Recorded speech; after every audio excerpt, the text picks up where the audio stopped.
Hello. Hindi tayo sa ngayon sa terrace. Ay, sa terrace sa top. Mga tao ko. Nakita nila ako nag-anuhan eh. Nag-aalisan eh. Ito pala yan, billion number 3. Ito yung billion number 4, France. Yan yung France. Yan. Ano ito? Isa. Kaarga ko ng preyon. Karga natin yung isang, kulang sa preyon.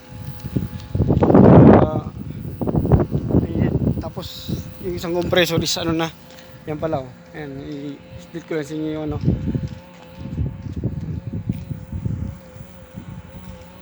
yan yung tapos yung kabila, yung kinaganda rito, yung sa kabila na yun, doon is isang resource din. Yun yung kinukuha ko doon sa kabila.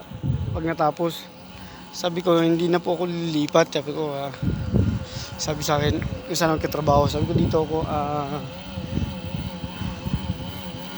ako rito sa sa engineering saka sa housekeeping. Ako rito ako sa resort na to. Yan lahat ng yan, may swimming pool. Tingnan yung swimming pool namin. Kala mo kristal. Dati yan.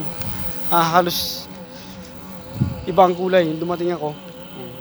Mga dahon na lang kasi lilipad ng itong puno. Tapos ngayon, kaarga tayo ng preyon. Tinignan ko itong preyon, itong Itong isa is kulang 100 lang siya.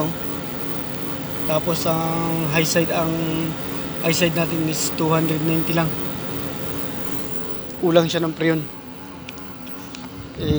Tinuturuan ko yung mga tao ko kung paano din pag wala akong ginagawa, ako na mismong pag walang ganong ito yung ganda. Ngayon pala may shooting pa dito sa itong billion na may shooting. Andun yung mga artista sa loob. Inaantay na lang ako. Iyon eh. Inaantay. Sabi kong kaarga muna ako ng gas. Andun na iba mga artista. Ayun Tapos ito rin kabila. Yan. Kinausap din ako nung nung may-ari ni Saudi. Matanda na yung may-ari dito. Tandaan na. Iba talagang karakas ng mga Pilipino pagdating sa ibang bansa. Tagang ang ganda, di ba? Pilit na akong kinukuha.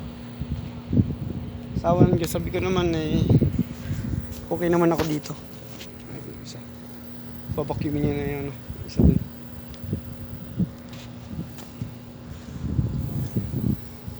Pinakuha ko lang yung tao ko ng preyon. Fix natin yung yan. Makabuhay naman ng dito eh. 3 asawa. Iyon yung 3 asawa. Sige, hanggang dito na lang muna.